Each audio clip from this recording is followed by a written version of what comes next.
Sanibonani guys. Umbuzo engiwutholayo babuzungu yini i-economic calendar? Before ngiphendula lo mbuzo, this video is not meant to give you financial advice, rather it's for educational purposes only. Ayihloselwanga ukukunikeza izeluleko ngama investment. Imane iyusizo olutholakalayo ukuthi ukwazi ukuzithuthukisa ngokolwazi njengoba ufunda ukutrader iforex. Asiphendule umbuzo, iyini economic calendar? Economic calendar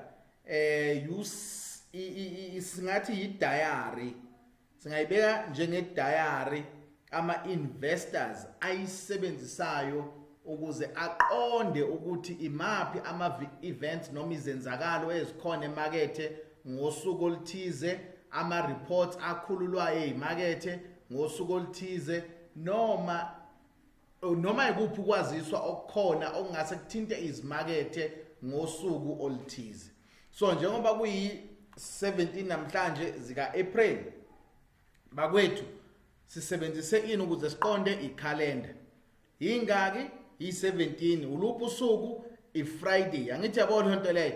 So i-calendar, i-economic calendar ifana ncamashi nale calendar. So kwi-economic calendar mawuthinta usuku kuzovela i-information yezenzakalo, ama-report, ukukhululwa mhlamba ama-speeches azovela ngaphansi kwaleyo date leyo ukuze ubone ukuthi kusuke kwenzakalani emhlabeni noma iziphi izinto ezithinta imakethe ngokukhethekile ngalolu suku.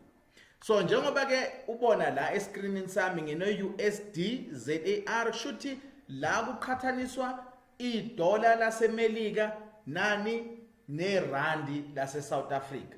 Yabo, so okusho ukuthi uma ngabe wena uzotrader iUSD ZAR namhlanje, okubalekile ngawo ukwazi ukuthi zikhona yini izinto noma ukwazisa okukhona okungase kuthinte noma kube nomthelela ekuhambeni kweDollar noma irandi lase South Africa. So kuzomela ube nothando noma nesifiso sokwazi ukuthi i-South African Reserve Bank inakuphi ukwazisa engase ikukhiphe namhlanje, noma i-Federal Reserve Bank yaseMelika inakuphi ukwazisa okumele ikukhiphe. So uma unomqondo ukuthi kwenzakalani between i-South African Reserve Bank ne-Federal Reserve Bank noma ukukhululwa noma ukwaziswa okukhona, ngaleyo ndlela uyozibeka ethubeni lokuthi uma ubheka amashadi akho ube nakho uku-understand ukuthi kwenzakalani uma kuziwa kuyi-movement. Angithi yabona lo nto leyo. So lento ziyasisiza ke bafowethu sithathe izinqumo ezikahle emakethe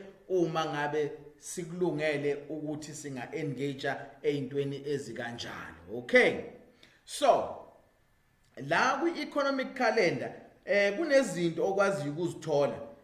Mhlambe uma ngayimenshina nje ngokwamaqoqo, ngiyimenshine nje ngokwamaqoqo ukuthi zinto zini lezi ongenze ukuthi ufuna ukuzibheka ukuze uzazi. Ake ngikwenzele nje isibonelo.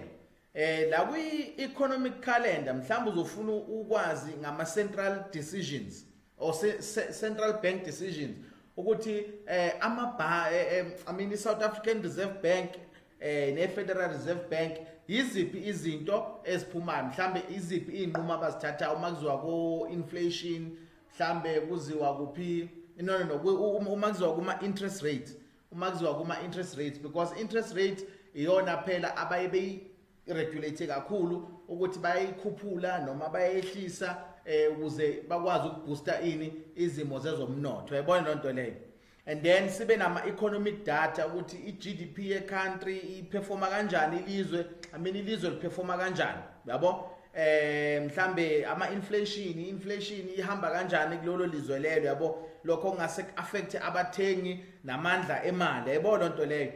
Abo retail sales, unemployment rate, ingakho njuzwa nje inhlangano eziningi zezepolitiki ziyathanda ukukhuluma ukuthi abantu abaningi abasebenzi, abantu bayasebenza. So lokho okuyikhona okusiza ukuqala ukuthi umnotho uperforma kanjani, yabona. So konke lokho kufola ngaphansi kwaleli qoqo le-economic data. Bese kuba nani ke ama-surveys nama-sentiments.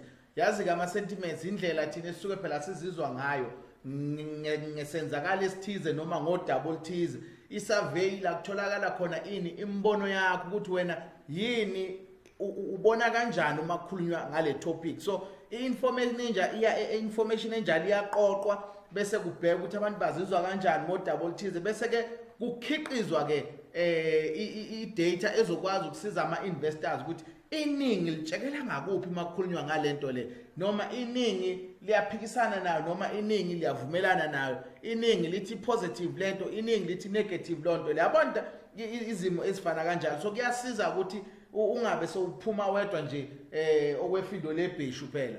Kufuna ukuthi at least na uhambisane neningi, ngoba kuma investors esikhathini esiningi ezimakethe siyesifuna ukuhambisana neningi lapho eliyangakhona, ngoba kusho ukuthi i-trend noma i-volatility emakethe sizokwazi ukuthi ibe in favor of us ngoba sihambisana nani neningi. Uma beyisummarize bathi you must trade in a direction of a trend. So if iningi lithi siyaphezulu, nawe landela ukuyaphezulu, yabo, ungabe wena sewuphuma nje eceleni. And then bese bakhona ke ama speeches ke aphuma ke kuwo lama Federal Reserve, yabo, noma kulama central bank. So kubalekile lokho ukwazi ukuthi igovernor yase South Africa mhlawumbe uyakhumbula igama layo kwaze kwakhishwa nje ingoma may he so rest in peace, washona nokushona ubaba uTito Mboweni. I think is one of the governors very very famous la South Africa. America uPowell naye is very famous leya governor leya, yabo. So uma ubheka abantu abanjalo bezokhipha ama speech kukhulunywa uze ukuthi bona bathini imbono yabo kwenzakalani. Hey guys, kubalulekile ukuthi ulalele uzwisise ukuthi kuthiwani uma bekhuluma, ngoba izinto abazishoyo zisuke zineinkomba ezithize ngomnotho wezwe nokuthi izimo uma kubhekwa ikusasa lomnotho wezwe lihamba kanjani, yabo. So balekile ukwazi into esifana kanjalo. Mhlambe kwesinye isikhathi kube nawo kama meeting try i-central bank body izohlala laphayana kudingidwe into esithize. Inqumo eziphuma kulawo ma meeting guys zibaluleke kakhulu ukuthi uzazi ukuthi ke kwenzakalani. So kubalekile ukuthi i-economic calendar yakho mfowethu ibe nani, ibe nosuku lwesenzakalo, ibe nezwe elithintekayo ngenxa lesenzakalo, bese iba negama lesenzakalo lese suke senzeka, bese kuqaphela ini kumele kube nama previous results phela siyaqhathanisa la, yabo. Ama previous results abethini, uqagula kwamanje kuzothini, noma i-forecast, bese siba ne-actual data ke yangaleyo nyanga leyo ukuthi ama results kahle aphume ethini. Konke ke lokho kuyayithinta ke i-economy, noma bese ubheka ne-impact yaleyo nto leyo ukuthi isuke injani. Is it a low impact? Is it a high impact? Is it a medium impact? So yonke lonto le ibalekile ukuthi uyi-understand. So right now asisuke siyongena straight ku-economic calendar ngizokubonisa lezi zinto ebekade ngizisho, ikakhulukazi i-date, yizwe, igama le-event, u-previous, u-forecast, u-actually, ukuthi ke i-impact ithini. Into esizoyenza ke songena la ku-more, then bese siyabheka i-economic calendar yethu asiyibuke. So always uzoyithola la kuleli button le umone, and then bese iyasho lapha bese kuvezela nje into eziningi economic calendar nansi under ama tools, yabo.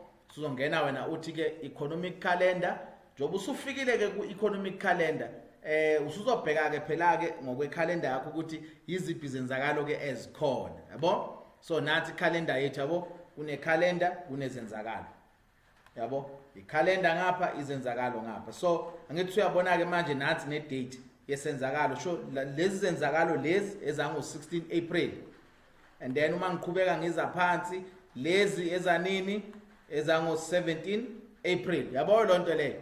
Alright, so uma uzobheka ngokwale information, igama lesenzakalo, isikhathi sesenzakalo, yizwe elithintekayo, inali iflege laseMelika, yabo. Isikhathi ke guys lana sibekwe ngokwase South African time.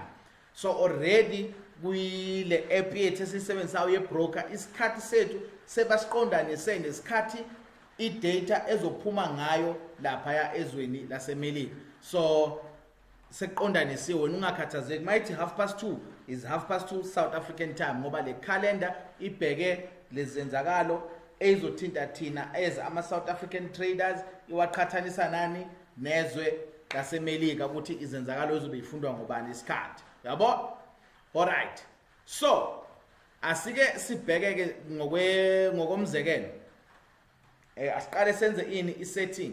So la ngokwe setting yethu iziphi izenzakalo esisuke sifuna ukuzibona. So qala ngeimportance noma iimpact, sifuna ezi low impact, high or medium impact or high.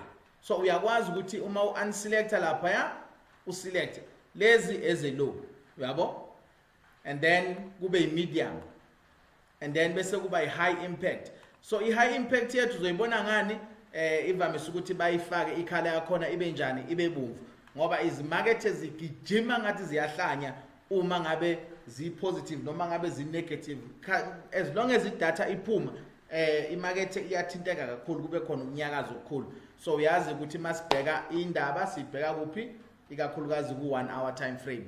1 hour time frame yabo kusize kakhulu ukubheka ama-biases wakho kwi-1 hour time frame ukuze ubone ukuthi izinto ezokwenzeka kanjani. Kodwa ke okuningi kakhulu mangabe ungena eklasini yokwazi ukuthola ukuthi izinto zima kanjani noma ukusebenzisa kanjani lokukwazisa yabo. And then bese uyabheka ukuthi amazwe ofuna ukubona indaba zawo uyakwazi ukuselecta Europe noma amazwe ku G7 lapho United Canada yabo leyo. And then bese kuthi uma ufuna ukubona ke wonke amazwe omhlaba athintekayo lana uyakwazi ukuscrolla down then uselecte ke lamazwe osuke ufuna ukubona i-data yakho yabo. Then uma sewenze kanjalo uyobe sewuqedile ngoba mina la ngiselecte ini i-USA under i-G7 countries, ngaselecta nani, ngase ngiselecta ne-United States lapha ya under ini under European Union right, ngase ngiselecta nani futhi ya. So yilokho nje kuphela. So izinto engifuna ukuzibona ezase-America because ngiyazi ukuthi uma kufundwa eMelika ngiyathinteka kakhulu mina njengoba ngila kuphi eSouth Africa yabo. So ake siye ke manje sizama ukuyibheka manje ngokwe-date A1, ngokwe-date A1. Alright, as click E17. Uma uklikha E17 uzobona ukuthi iyakutshela ukuthi hayi namhlanje ayikho into elindelekile engase ithikameze izimakethe. Khumbula ke ama-event bafethu aqhamuka ngisho ngabe kuthiwa akuzange kukhishwe lutho la.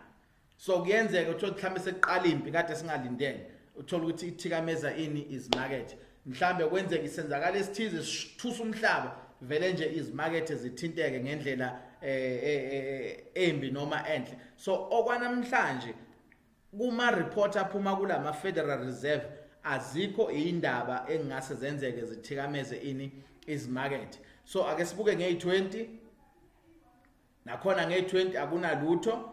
Awuthi sibuke nge-21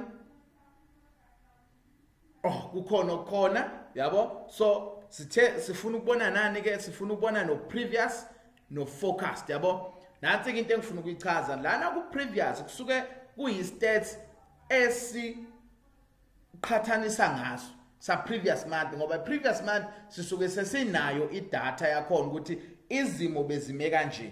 Then kwi-forecast ila khona osomnotho ama-sentiments onke lama-survey la abantu bazothi mabefunda bebheka uthola ukuthi bathatha ama-decisions abo based on that bese kuthiwa okay abantu abaningi bacabanga ukuthi kuzokwenzeka kanje noma osomnotho bacabanga ukuthi kuzokwenzeka kanje yabona lonto leyo. Khumbula umuntu onesinqumo ubani, yilabantu abahlezi lapha ya ku Federal Reserve noma ku South African Bank, ibona bathola yonke le information about ini the economic data. So now bese kwenzakalani ke bese bayayipublisha na ukuthi okay previous month izimo bezime kanje, kule nyanga sicabanga ukuthi izimo izohamba kanje.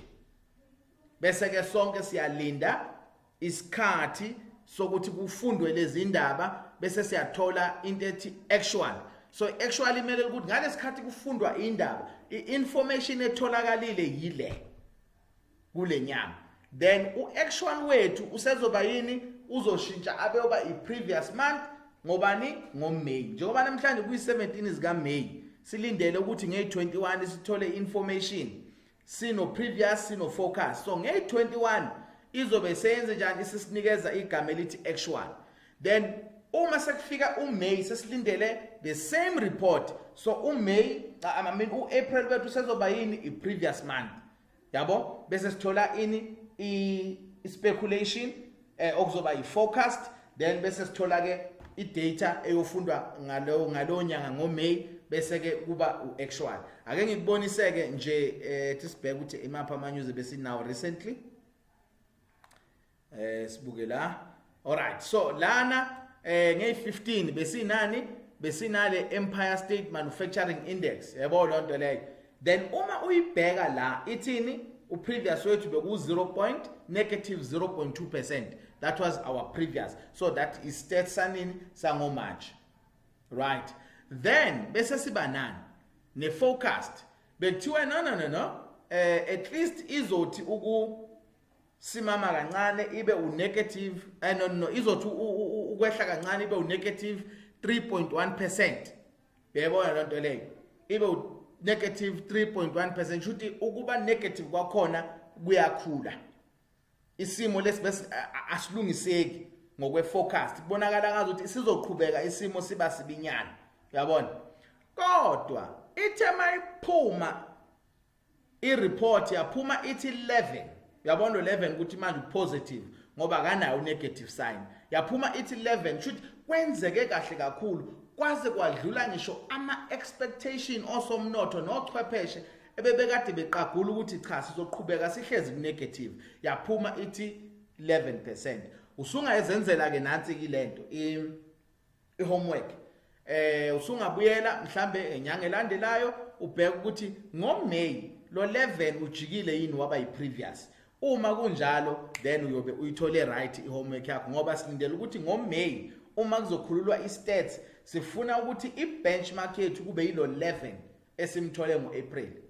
So lo 11 usezoshintsha abe uprevious bese siyalinda ke ama speculation asinikeze inombolo ukuthi bona bacabanga ukuthi into izobe ihamba kanjani ezimarket bese silindela Reserve Bank kube yiyona ke ezositshela ukuthi izimarket ngokweqiniso zihambe kanjani. So ilokho nje okumele ukuthi uqonde futhi uunderstand. So based on these so kuyahlukana ukuthi uma uforecast less than uprevious lokho kusho ukuthini. Uma ngabe uprevious more than uforecast lokho kusho ukuthini. Yabo lonto leyo. So wena kusuzo understanda ke mawufunda ke nawe usungazenzela ihomework ukuthi uma ngabe kuphuma ireport ye State Manufacturing Index uma ngabe iforecast more than uprevious lokho kusho ukuthini. Uma ngabe uactual more than uprevious lokho kusho ukuthini. Ngabe kusho ukuthi siyathenga noma siyathengisa. So uma uhamba uyozenzela ucwaningo ezimakethe ufake igama uyozenzela ucwaningo nawe mhlambe ko ChatGPT AI noma uzenzela ko Google noma any search engine ofuna ukuzenzela kuyona uyokwazi ukuthola isiqondiso ukuthi uma izinamba zime kanje kusho ukuthi uma izinamba zime kanje kusho ukuthi.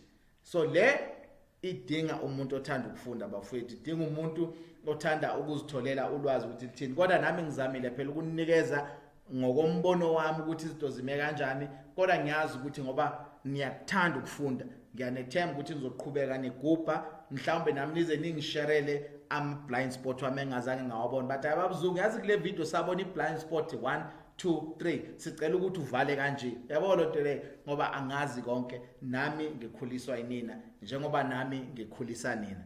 Ubuntu abande.